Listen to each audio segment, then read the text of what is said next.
I never thought I'd find myself in this position, but here I am. My name is Jake, and I'm writing this to get it off my chest. It's almost therapeutic to spill it all out. I guess I should start by giving you some background on my life with my wife, Sarah. We'd been married for nearly 6 years, what I thought was a solid relationship. Sure, we had our typical ups and downs, but doesn't every couple? I remember when we first met at a friend's barbecue. She was the life of the party, laughing and joking, and I was drawn to her instantly. Those early days were filled with passionate nights and endless conversations. I fell for her charm, her smart wit, and let's be honest, her looks. It felt like I was on top of the world. But then things started to change. Sarah became more distant. I could feel it in my gut, but I brushed it off as the usual marital ebb and flow.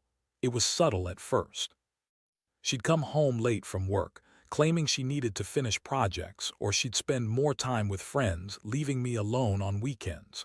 I tried to be supportive, telling myself she was just busy and stressed.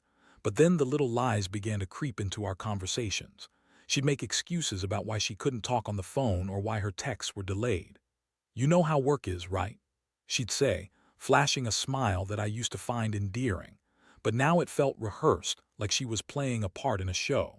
The first real sign that something was off happened one night when I came home unexpectedly early from work. I walked in to find Sarah on the phone, and instinctively I stepped quietly toward the living room. I caught just a snippet of her conversation. "I told you I can't be seen with you right now," she said, her tone sharp and agitated. My heart dropped. Who was she talking to? I tried to brush it off, but the knot in my stomach tightened. It was one of those moments that you can't ignore, no matter how hard you try.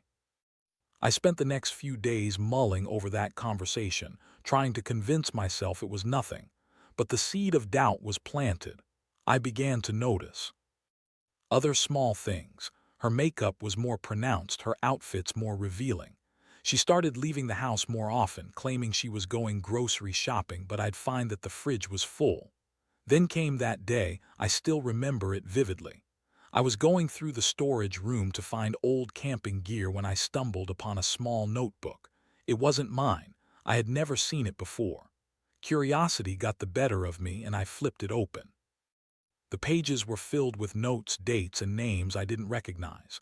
It hit me like a ton of bricks. This was a record of plans, meetings, and no, it couldn't be. My heart raced as I recognized one name, Mark, a guy from her work. I felt my blood run cold as I read entries detailing their meetings and discussions. Just like that, everything clicked into place. The late nights, the whispered phone calls, the growing distance between us. I felt sick. I slammed the notebook shut, my hands shaking. I had suspected something was off, but seeing it laid out before me was a punch to the gut. Anger boiled inside me, mixed with betrayal and heartache. I didn't sleep much that night, replaying every moment of our life together. The next day, confrontation was inevitable. I couldn't let this go. It was time to face the truth. But how do you confront someone you love about cheating? I was a mix of nervous and furious. I decided to wait until Sarah came home from work. I paced the living room, rehearsing my words. As soon as she walked in, I knew I had to do it. "Sarah, we need to talk," I said, trying to sound calm, but my voice cracked. She looked taken aback, her eyes darting as if already knowing what was coming. I could see the slight tremor in her hands as she set her bag down. "What's wrong?" she asked, feigning innocence. "I found something," I said, holding the notebook out toward her. As she read through it, I could see her face change from confusion to panic. "Jake, I can explain," she stammered, looking up at me with wide eyes. I felt the anger surge again. "Explain what? How you've been lying to me? How long has this been going on?" Her excuses started spilling out in a torrent. "It's not what you think. Mark and I are just friends. I didn't want to hurt you," but I couldn't listen to her anymore. Each word felt like salt in an already gaping wound. How could she stand there, lying to my face while I was holding the evidence? The betrayal cut deeper than I could have ever imagined. The confrontation escalated quickly, and I could feel the walls closing in around us. Sarah's eyes were wide, darting around as if looking for a way out of the situation. She was stumbling over her words, trying to weave a story that made her lies sound almost plausible. "I swear, Jake, it's only been a few times and we were just talking." Talking, that was her excuse.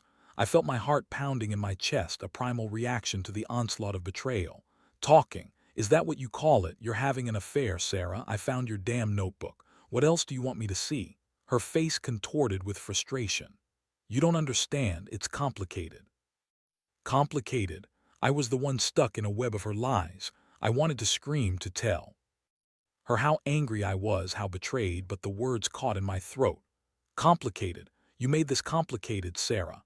In that moment I realized this wasn't just about her cheating, it was about everything she had taken from me. Trust, respect, love, the foundation of our marriage was crumbling before my eyes. The woman I thought I knew was unraveling into someone I barely recognized. Please just listen to me, she begged, her voice trembling. I was lonely. You've been working so much you never pay attention to me anymore. All I wanted was some excitement. Lonely, that word stung. I had been working hard to provide, to build a life for us, and here she was using that as an excuse to betray me. So cheating is your solution. You could have talked to me, but instead you chose to lie and sneak around. She looked at me, her eyes welling with tears. I didn't want to hurt you. I thought I could handle it. I didn't mean for it to go this far. I couldn't take it anymore. I grabbed the notebook and threw it across the room, watching as it hit the wall and fluttered to the floor. You didn't mean for it to go this far. You're kidding, right? You think I'm just going to sweep this under the rug? Her sobs filled the room, and for a moment I felt a flicker of sympathy. But then it vanished as I remembered the betrayal, the lies. I had never felt so small, so utterly defeated. Whatever love I had for her started to erode, replaced by anger and disbelief. Jake, please, she pleaded.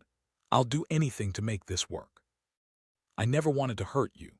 I wanted to scream, to tell her that nothing she could say would erase what she had done. But all I could do was stare at her, and the silence echoed in the space between us. My heart felt heavy, burdened by the weight of betrayal. The emotional roller coaster I was on was exhausting. I felt a mixture of rage, sadness, and disbelief. How could I have been so blind? I had put my trust in her, built my life around her, and in return she had shattered everything. I was angry, and more than anything, I felt foolish for not seeing the signs sooner. I took a deep breath, trying to steady myself. I don't know what else to say right now, but you need to leave. I need time to think. She looked at me, her expression a mix of fear and desperation. Jake, please don't do this. We can work through it. We can go to counseling. I'll do whatever it takes. But I felt resolute. The trust was gone, and I didn't know if I could ever get it back. I just need some time alone. I can't even look at you right now. With that, she turned and left the room, and I collapsed onto the couch, my head in my hands. I felt like I was drowning in a sea of emotions. The betrayal was like a deep wound, and I had no idea how to heal from it. After she left, I sat in the silence of our empty home, replaying the conversation in my mind. Was this really happening? I thought about the life we had built together, the dreams, the plans, and now it was all crumbling. I felt a sense of loss, not just for Sarah, but for the life I thought we shared. I picked up the notebook, flipping through the pages again, the evidence of her deceit glaring back at me. My heart raced as anger took hold once more. I couldn't believe I had given her so much of myself, only to be met with betrayal. How could I have been so stupid? But I refused to let this define me. I was done being the man who allowed himself to be walked all over. As the night wore on, I started to think about my next steps. I had to reclaim my sense of self, my dignity. This was not the end of my life, it was just a new beginning. It was time to take back control. I knew I had to find a way to heal and move forward, even if it was painful. I spent the rest of the night planning my next move, mapping out how I would address this betrayal. I had to rebuild myself, and it started now. I refused to let her baggage weigh me down any longer. I was going to become a better man without her. The days that followed were a blur of emotions. I went through the motions of everyday life, but my heart was heavy. Sarah had moved out, and the quiet of our home felt suffocating. I was alone with my thoughts, and they spiraled back to the betrayal over and over again. How could I have been so blind? I replayed every moment of our relationship that led me to this point, dissecting each memory for clues I might have missed. I started to spend more time with my friends. They would invite me out for drinks, dinner, and the occasional game night. I appreciated their support. They were genuinely concerned about my well-being. Still, every laugh felt like a reminder of what I had lost. I found myself sharing the story with them. It was cathartic but painful. I would recount the discovery, the confrontation, and their eyes would widen in disbelief. "Dude, I can't believe she did that to you," my friend Mike said one night, leaning back in his chair, a beer in his hand. "You deserve so much better." "I thought I had a good marriage," I replied, shaking my head. "I thought we were in this together. I put in so much effort, so much time." "You did, man, but she clearly didn't appreciate it," he said, and I could see the anger in his eyes. "You deserve someone who respects you, someone who values the commitment." His words struck a chord. I realized I had been trying to hold on to something that was broken. I needed to focus on myself, to rediscover who I was outside of the relationship. I started hitting the gym again, something I had neglected for a while. The physical exertion became a release for my pent-up anger and frustration. Each drop of sweat felt like a step toward reclaiming my life. As the weeks passed, I began to notice changes within myself. I was becoming more confident, more determined. I started to evaluate what I wanted for my future.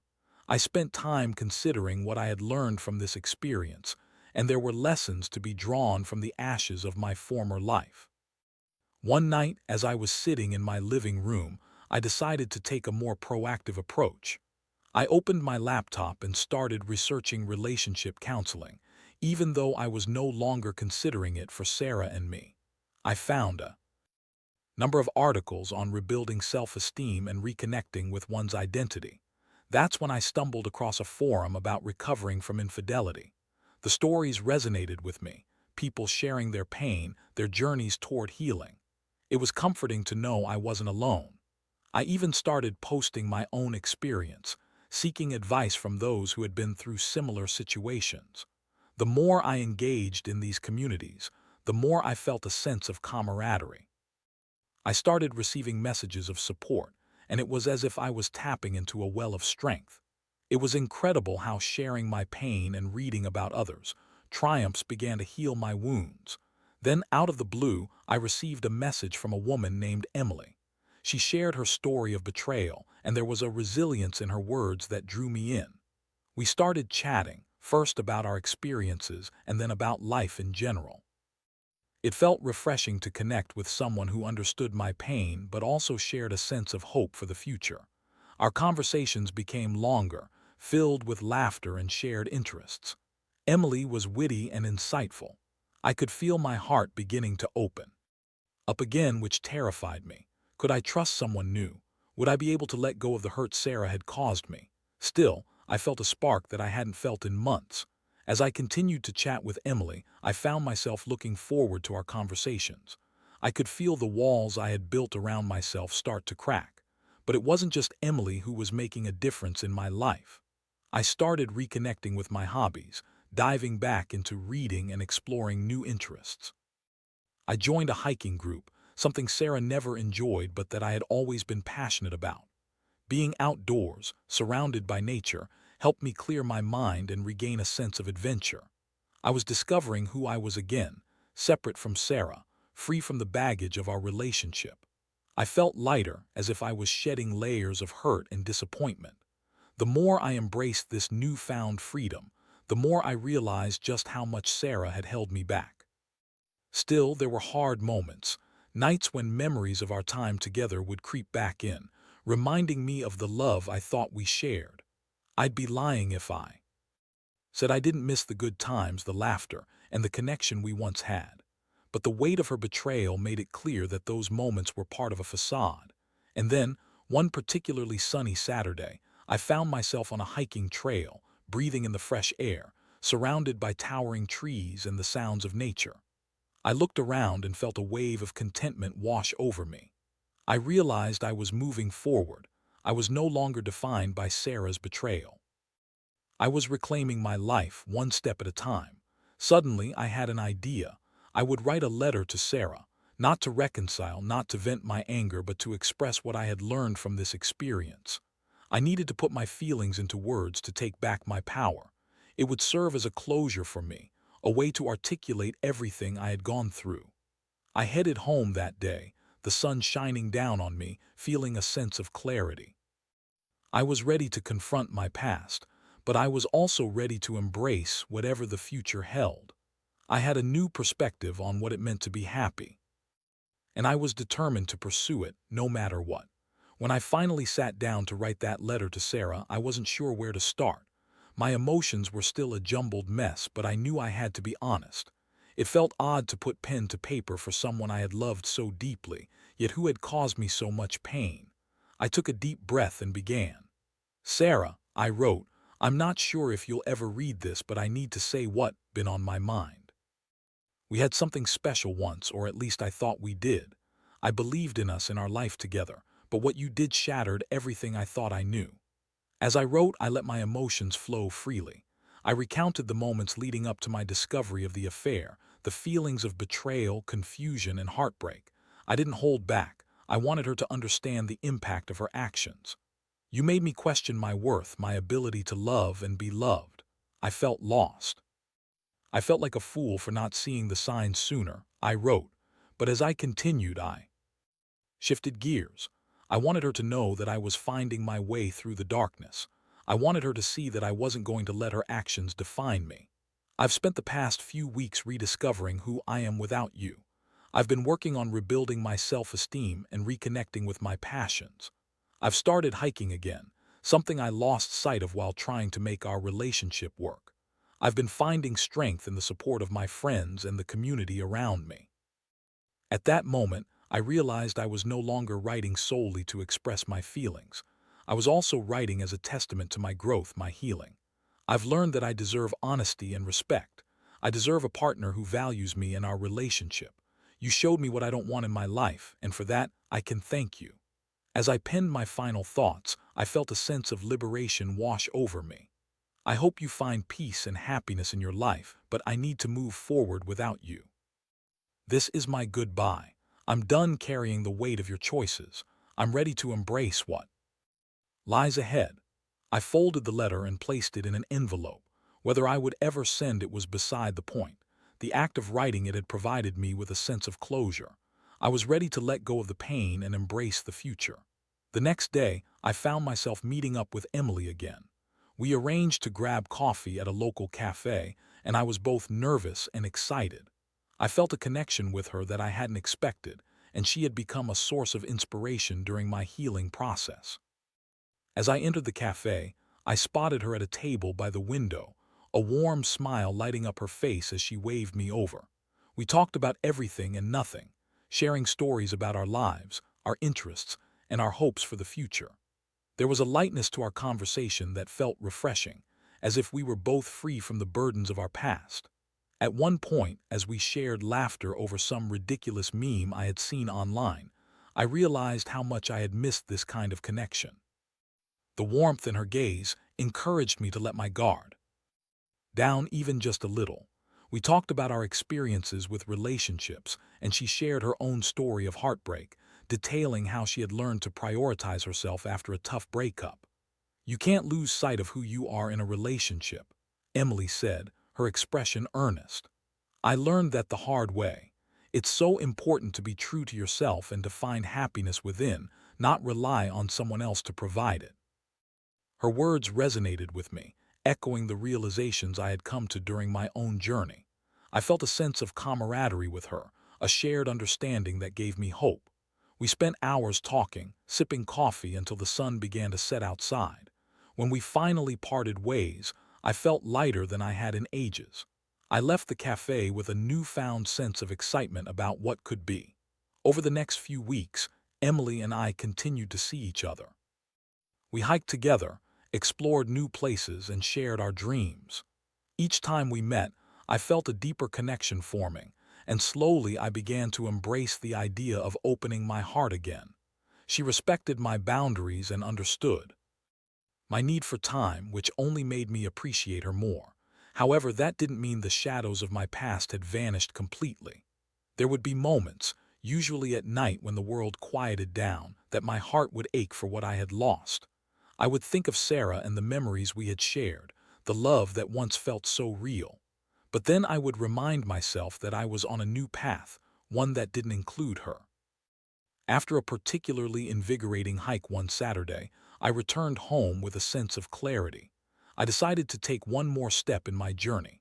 I wanted to confront Sarah again, not because I sought reconciliation, but because I needed to express how I felt without the anger of our last encounter clouding my judgment. I wrote another letter, this time one that was more about acceptance than bitterness. "I want you to know that I forgive you," I began. "Not because you deserve it, but because I need to free myself from the anger and resentment I've felt. I deserve to move on, and holding on to these feelings will only weigh me down." I poured my heart into the letter, explaining how I had started to rebuild my life. I was finding joy in new friendships, pursuing my passions, and rediscovering myself. "I hope one day you can find your own path to healing, but for now, I'm closing this chapter of my life." Once again, I folded the letter and placed it in an envelope, but this time I didn't feel the need to send it to her. It was more for me than for her. It symbolized my decision to let go of the past, to embrace my future without the baggage of our past relationship. I felt lighter than ever, ready to face whatever came next. I was no longer defined by Sarah's choices or my heartbreak. I was carving my own path, and for the first time in a long while, I was excited about what lay ahead. My journey was just beginning, and I was ready to embrace it fully. As the weeks turned into months, I found myself slowly but surely moving on. Emily had become an integral part of my life. We shared weekend adventures, spontaneous road trips, and deep conversations that lasted well into the night. I was learning how to open my heart again, allowing myself to feel joy and laughter without the shadow of my past looming over me. One Friday evening, we decided to visit a local outdoor concert. The atmosphere was electric, with people laughing, dancing, and enjoying the music under the stars. Emily and I arrived early to grab a good spot and set up our picnic blanket. As the first band took the stage, I felt a sense of excitement wash over me, mingled with gratitude for how far I had come. As the night wore on, we sang along to the music, our voices blending in with the crowd. Emily was radiant, her laughter infectious. I couldn't help but steal glances at her as she danced, completely in the moment. For the first time in a long while, I realized I was genuinely happy. During a lull between sets, Emily leaned in closer to me, her eyes sparkling. "I'm really glad we met, you know. I love how easy it is to be with you," she said softly, her voice almost lost amidst the chatter of the crowd. I looked into her eyes, feeling a warmth spread through me. "I'm glad too," I replied, feeling a smile creep onto my face. "You've helped me more than you know. It's like you pulled me out of a fog." She grinned, and in that moment I knew I was ready to take another step forward. I reached for her hand, intertwining our fingers. "I've been thinking a lot about us, and I just wanted to say that I'm ready to explore this, whatever this is, without the weight of my past holding me back." Emily's smile widened, and I could see the glimmer of understanding in her eyes. "I'm ready too," she said, squeezing my hand gently. "I want to take things at our own pace, but I'm excited about where this can go." As the night continued, I felt a sense of liberation. I was no longer haunted by the betrayal that had once paralyzed me. Instead, I was embracing the possibilities of a new beginning, and that was exhilarating. However, even as I enjoyed this new chapter in my life, I knew I would still need to confront the past one last time. I decided I needed to meet Sarah face to face, not to reignite old feelings or to rehash the pain, but to finally close that chapter with clarity. I wanted to do it for my own peace of mind. After some careful consideration, I reached out to her. I sent a simple message: "I'd like to talk. Can we meet up sometime this week?" The response came faster than I expected. "Sure, how about Wednesday?" The day arrived, and my heart raced as I approached the coffee shop where we agreed to meet. I wasn't sure what to expect, but I knew I needed to face her with confidence. I walked in and spotted her sitting at a table, fidgeting with her hands. She looked up as I approached, her expression a mix of uncertainty and apprehension. "Jake," she said softly, her voice almost hesitant. "Thanks for meeting me." "Thanks for coming," I replied, taking a seat across from her. It was strange to see her again after all that had happened, and for a moment I was flooded with memories of our past, the good and the bad. "I've been doing a lot of thinking," she started, glancing at her hands. About us, about everything that happened, I know. I messed up and I'm sorry for the pain I caused you. I never meant for it to go that far. I took a deep breath knowing this wasn't going to be easy. I appreciate the apology, Sarah, but I need you to know something. I've moved on. I'm not looking for closure or reconciliation. I just wanted to talk to you to make sure we're both on the same page. Her eyes widened slightly and I could see the realization wash over her. You've moved on. I can see that you're different. You look happy. I am, I said, allowing a small smile to cross my face. I've spent a lot of time focusing on myself, rediscovering who I am, and I've learned that I deserve honesty and respect in a relationship. I know I made mistakes, she said, her voice tinged with remorse, but hearing that you're doing well makes me realize how much I took for granted. I paused, letting her words sink in. It was a painful lesson for both of us, but I needed to hear that.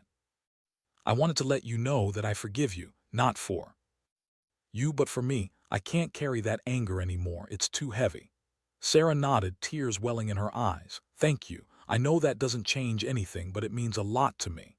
With that, I felt a sense of closure begin to settle in. Our conversation flowed, reflecting on the good times we had shared without slipping back into the pain.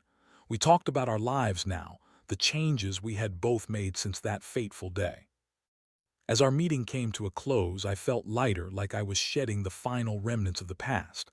I stood up to leave, and as I turned to walk away, I paused and looked back at her. I wish you well, Sarah. I truly hope you find happiness. Thank you, Jake. I hope the same for you, she replied, and I saw a flicker of understanding pass between us. Walking out of that coffee shop, I felt a wave of relief wash over me. I had confronted my past head-on, and in doing so, I had finally freed myself from the chains that had once bound me. As I stepped into the daylight, the sun shining brightly overhead, I took a deep breath and smiled, ready to embrace my future with open arms. My journey of healing and self-discovery had not only made me stronger, it had also opened my heart to new possibilities. Emily was waiting for me, and I couldn't wait to see where our story would go next. I was no longer the man who had been deceived. I was a better man, forged from the fires of betrayal and rebirth. I was ready to embrace whatever lay ahead. After that meeting with Sarah, I felt a weight lifted off my shoulders. It was as if the final thread connecting me to my past had been severed, freeing me to fully embrace the future. I had faced the demons that haunted me for months, and in doing so, I was able to reclaim my narrative. With each passing day, I felt more alive. The sun seemed brighter, my laughter came more easily, and I welcomed new experiences with open arms. Emily and I continued to grow closer, and I cherished our time together. We explored new hiking trails, visited art galleries, and shared our favorite books and music. She brought out a side of me I had almost forgotten existed, a side that was carefree and hopeful. One Saturday, we decided to take a day trip to a nearby lake. The weather was perfect, and I was excited to spend the day outdoors. We packed a picnic lunch and hit the road, the car filled with music and laughter as we sang along to our favorite songs. When we arrived at the lake, the view took my breath away. The water shimmered under the sunlight, reflecting the vibrant colors of the trees surrounding it. We found a cozy spot under a large oak tree and spread out our blanket. As we sat there, enjoying our lunch in each other's company, I couldn't help but feel content. Can you believe how far we've come? Emily said, looking out at the serene water. I mean, it hasn't been that long since we both went through such tough breakups. I nodded, a smile forming on my face. Yeah, it's crazy to think about. I never thought I would feel this way again. She turned to me, her gaze serious for a moment. You really are a different person now, Jake. There's this light about you that wasn't there before. I owe a lot of that to you, I admitted. You helped me see that I could be happy again. I was stuck in a dark place, but you pulled me out of it. Her eyes sparkled as she smiled. I'm glad to hear that. I feel like we've both found a fresh start together. As the afternoon sun hung low in the sky, we decided to take a walk along the water's edge. It felt liberating to be able to enjoy life without the burden of my past weighing me down. I reached for her hand, and as we walked, I reveled in the simple joy of being present in that moment. Later that evening, as the sun dipped below the horizon, painting the sky with hues of orange and pink, I turned to Emily. "You know, I've been thinking about us," I said, my heart racing slightly. "I want to take things to the next level. I really care about you and I'd like to see where this could go." Emily's smile widened and she squeezed my hand. "I feel the same way, Jake. I'm excited about what lies ahead for us. It feels right." In that moment, I realized how far I had come. I had transformed from a man who felt betrayed and lost into someone ready to embrace love and vulnerability again. It was a powerful shift, and it made me feel like I was finally living life on my terms. As we sat side by side, watching the stars begin to twinkle in the dusk sky, I knew that I was ready to open my heart again, fully and without fear. I had learned valuable lessons from my past, and this time I was equipped to build a healthier relationship. The journey had not been easy, but I had emerged stronger, wiser, and with a deeper understanding of myself and what I wanted in life.